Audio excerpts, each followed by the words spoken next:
Marx's design and medicine refine. I am, as always, your host, Christopher Paul Dugdale, MDMA. We are Duncanville High School in these United States, and today is February 1st, 2021.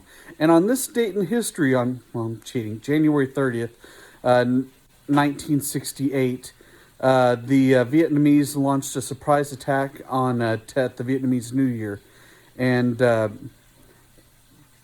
Johnson, LBJ, or Lyndon Baines Johnson, of the U.S. president, had told the American people the war was over, and instead this showed that it had only just begun.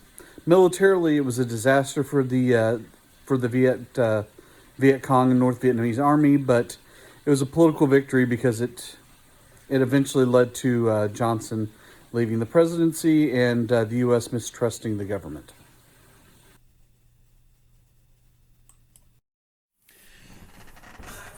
Now, industrialization's been something that's been discussed before, but it becomes a whole new age once you add power, which helps automate all of the machines, and you're no longer reliant on the flow of the river, the flow of the air, animal power. Now you have a consistent power to maintain machines at a constant rate.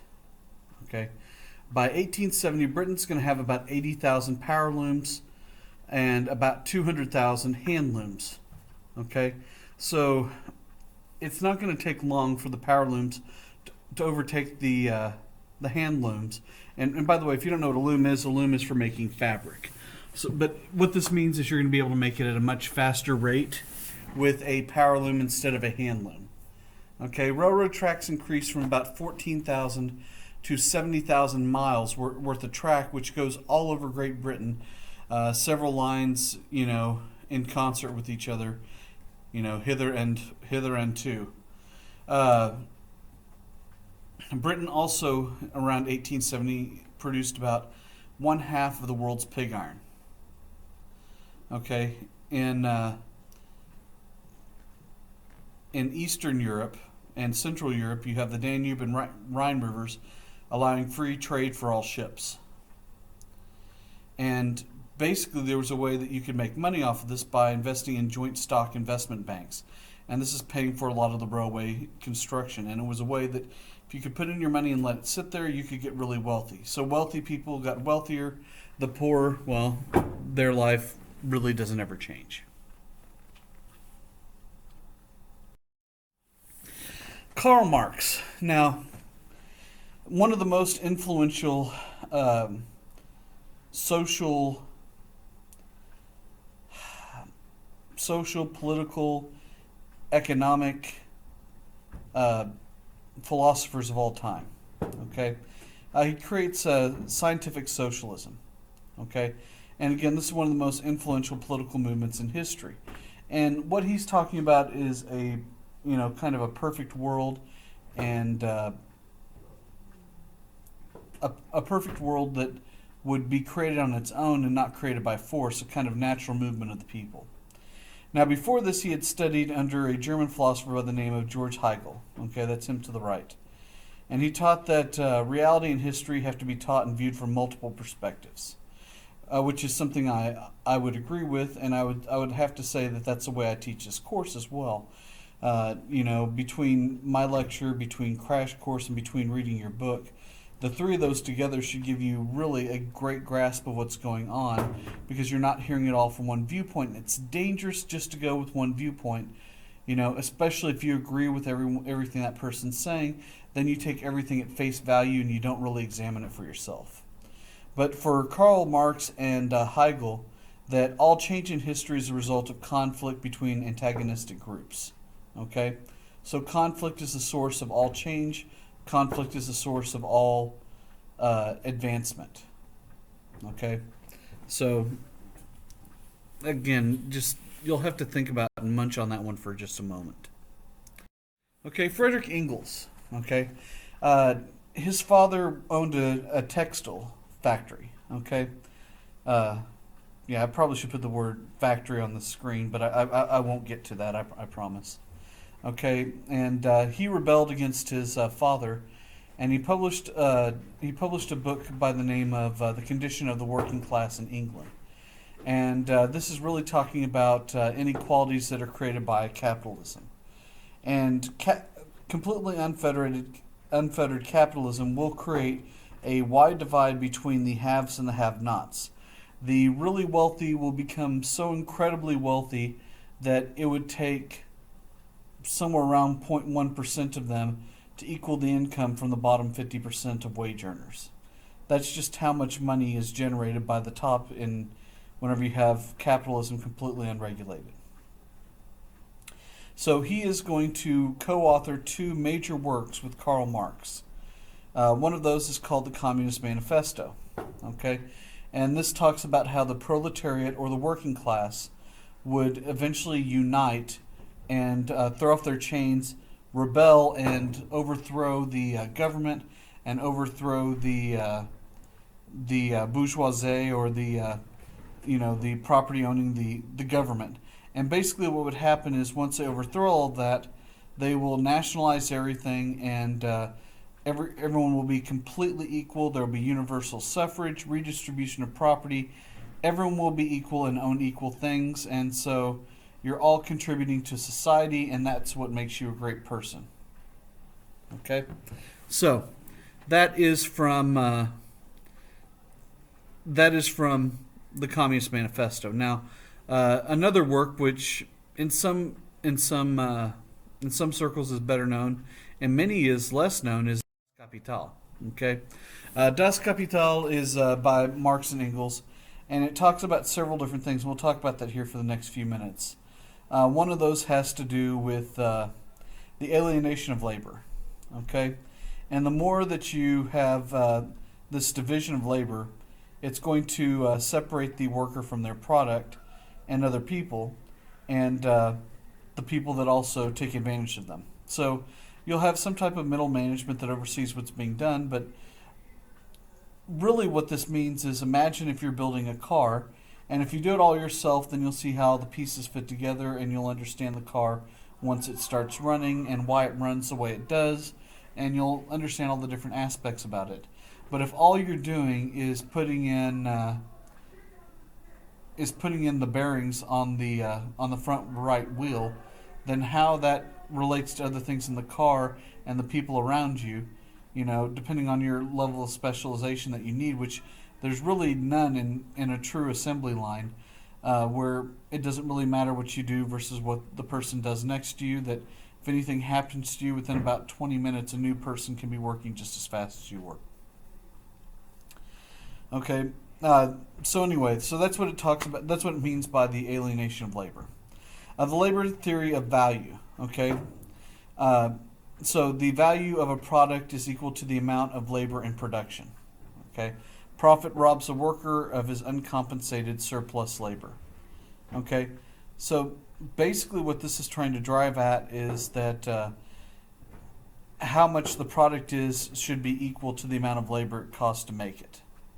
Okay, and if the company's making money off the person, then that person's not being compensated for all the things that they're doing to contribute to selling that product.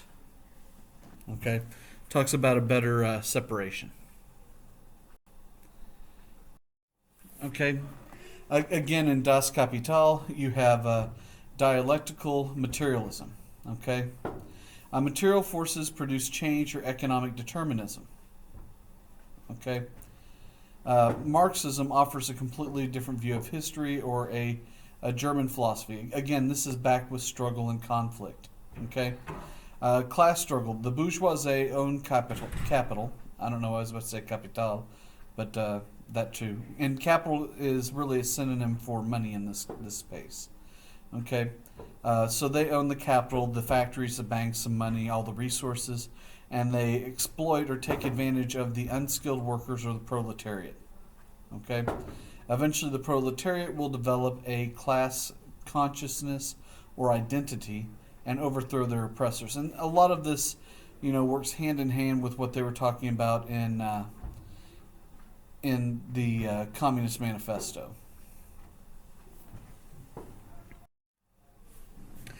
Okay, eventually there would be a revolution. Okay, and the proletariat rule would result from organization, agitation, planning, and not by communes or assassinations. It it would basically be a rising up of the working class to try and create these change. Okay. Uh, in many ways, you can see Marxism similar to a religion. You have prophets, which are like Marx and Engels. You have the holy books, the holy books, which would be the writings of Marx. So Das Kapital and the Communist Manifesto. The chosen race in this case would be the proletariat. So it's not actually talking about a race as defined by most areas of society today, but based on the working class. Okay, and basically the goal or the culmination of society would be communism. So that's when everything becomes perfect. Once you hit a communist society and everyone is equal and shares everything equally. Okay, there's no one better than the other. You all live the same, and you all have important contributions to society. So the math teacher is the same as the garbage man, is the same as the medical doctor, is the same as the physicist, scientist, whatever career you want to put. They're all equal, and they all are equal to society, and so everyone would have the same thing. So a perfect society according to Marx and Engels. Now let's talk about something that's different, okay? And that would be the new age of science. So let's look at Dmitry Mendeleev, okay? I don't know why he doesn't get more credit for this, but he starts to classify elements based on atomic weights, and he founded periodic law. It seems like he would have been the person that created the periodic table as well, but Dmitry Mendeleev did not do that. But he starts to classify things by their atomic weights. So, hydrogen 1, helium 2, is it neon 3? No, neon's 10. I don't know. I guess I made it to 3. 7's nitrogen, 8's oxygen. I don't know. There's a boron in there too. I don't know. I guess I'm becoming kind of boron right now myself. Michael Faraday. Okay, that's a cat on the right. He works with electromagnetic induction, and he built a generator. And it's his work that actually will lead to the use of electricity. So if it had not been for Michael Faraday, we would not have electricity in our rooms, and many of the things that you enjoy would not be in existence today. So thank you for him, because he helped bring that blessed thing called air conditioning.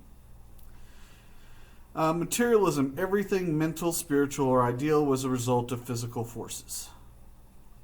Okay? So basically without people there to create, nothing would really truly exist. A little bit deep, I guess. Or crappy, I don't know. Okay, so Darwinian evolution. So Charles Darwin, he goes to the Galapagos Islands, and he is observing finches. Okay? Of all the things I'd go and look at in Galapagos, it wouldn't be them. I'd be looking at the turtles. Okay? Well, anyway, and so he wrote a book called On Origin of Species, and he said species constantly struggle for resources and survival. Okay? And random variations or mutations on animals, and I guess people, would give them a survival advantage that we could spread within a species. Okay? You notice that people that live up in the north eventually are able to tolerate the cold and survive. And people that live, near the equator are able to survive in the horrible heat. I like the cold better than the heat. Sorry, I'm weird. Okay, but he comes up with this theory called the survival of the fittest. Okay, in the Origin of Species. Okay, so he also wrote The Descent of Man, and this talks about how evolution also affects mankind, where man evolved from primates into people. Okay. A man by the name of T.H. Huxley is known as Darwin's bulldog, and he defended Darwin and his theories. So kind of a basic foundation in evolution right there. My parents, were they not alive, would be rolling in their grave right now if they knew I were talking about this. Well, there. Anyway, so medicine advances. So we have all types of major breakthroughs in science and medicine at this time. You have quinine that treats malaria. So malaria was a major problem that killed a lot of people. Fever's so high, just pop explodes, you die. I don't know what the pop is, but anyway, you would die. Britain creates public health boards to sponsor vaccines, and they try and promote people going out to get vaccines, whether it's things to try and fight against smallpox, but eventually this is going to make a major difference. They also introduce modern sewage and sanitation. The fact that they filter water means that less people will be getting cholera and less people will be dying of dysentery, so you will not die screaming on the toilet because you're so dehydrated because you drank boo-boo water. Okay. Joseph Lister develops the first antiseptic treatment for use before surgery. Okay, and this helps stop the spread of bacteria or disease. Okay, we're getting really close to this time where we do this weird thing called washing your hands, and medical doctors would, clean themselves before they start doing surgery. William Morton, he creates anesthetics, and they would use ether and later chloroform to knock people out so they could do surgery while they're not wide awake, which would be much nicer than having to stay awake through horrible surgery. Okay, also in medicine you have Johns Hopkins University in the United States. This is a hospital that's going to focus on medical research, and it has a hospital that kind of is used to experiment and sets a standard for research. Louis Pasteur, okay, most of you are aware of his work with the pasteurization of milk. He demonstrates microorganisms can cause disease, and he used pasteurization to kill them. So, this is very important, and actually they do most of this on the farms before they send out the milk. I can tell you this, that my grandparents' farm, and my grandparents were really poor, in the 1960s, they were pasteurizing their own milk, and so they would run them through and heat the milk before they sold it. Now, it does reduce the amount of time that you can drink the milk, but at the same point, it makes it less likely that you're going to die from bacteria from drinking the milk. Also, Louis Pasteur developed a rabies vaccine. If you ever get bit by a dog that has rabies or you suspect has rabies, like I did growing up, I was bit by a dog and we weren't sure about it. It also ran out wildly into traffic and, well, anyway. So I went in to get rabies shots, and they gave me a shot in the stomach every day for 7 days. That kind of sucked. I don't know if I was just a wimp at that time, because whenever I was in the hospital following my heart attack, they came in and gave me a shot in my stomach every day too, and it was not really a big deal. I don't know, maybe the needles were much, much bigger and much, much longer, or maybe, I had zero tolerance for pain. I have a lot of tolerance for pain. I was married to my first wife. That was a punchline. Not a good one, but it was a punchline. Robert Koch, that's him on the bottom side, or bottom left, posing. He discovered a tuberculosis bacteria, and he infected guinea pigs to prove that bacterium is what caused the disease. So, finally, someone to introduce tuberculosis into pigs. They should be getting tuberculosis all the time. Those little nasty creatures. Okay, in medicine, Elizabeth Blackwell was the first female doctor in the United States. She was actually born in Britain, but raised in the United States and became a doctor there. The first medical school for women in the U.S. was actually the Female Medical College of Pennsylvania.